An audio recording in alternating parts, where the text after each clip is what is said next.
Il a marqué l'histoire de la République démocratique du Congo par ses prises de position parfois radicales et son engagement pour les droits et la reconnaissance du peuple Congo.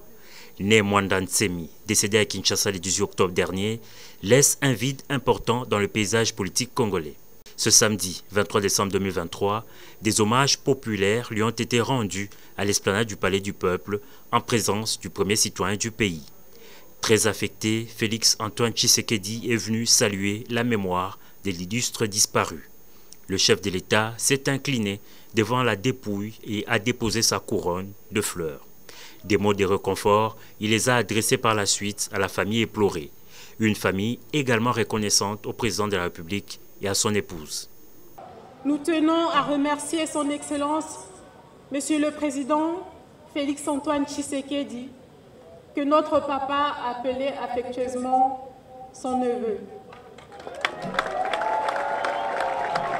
Mais également la distinguée première dame, Madame Denise Nyakero, qu'il appelait Bokilo.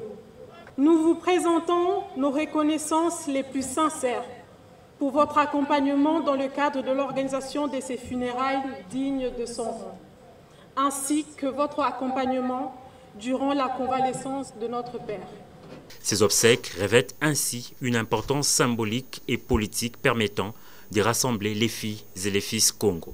Sentiment de grande fierté de voir qu'aujourd'hui un fils Congo est honoré au niveau le plus élevé, au niveau national. Vous avez vu vous-même la présence du chef de l'État qui est venu s'incliner et présenter ses condoléances à la famille. C'est pour vous dire à quel point la nation tout entière est reconnaissante vis-à-vis de son combat pour l'ensemble du pays et son combat pour sa province, pour toutes les valeurs qu'il a défendues pendant toute sa vie. Au-delà de l'hommage rendu à Mwanda Ntsemi, ce moment est aussi celui de la réflexion sur l'avenir du mouvement politique Bundu Dia Mayala, désormais orphelin de son leader.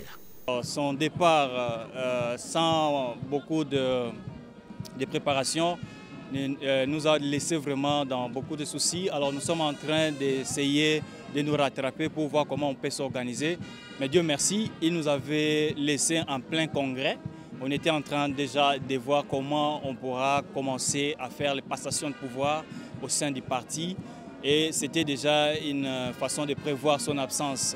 Décédé à l'âge de 78 ans, le chef spirituel Bundu Dia Congo et président national de Bundu Dia Mayala sera inhumé ce 31 décembre à Ntsuku Malombo, à Nkundi, dans le Congo central, dans un mausolée où il y reposera pour l'éternité.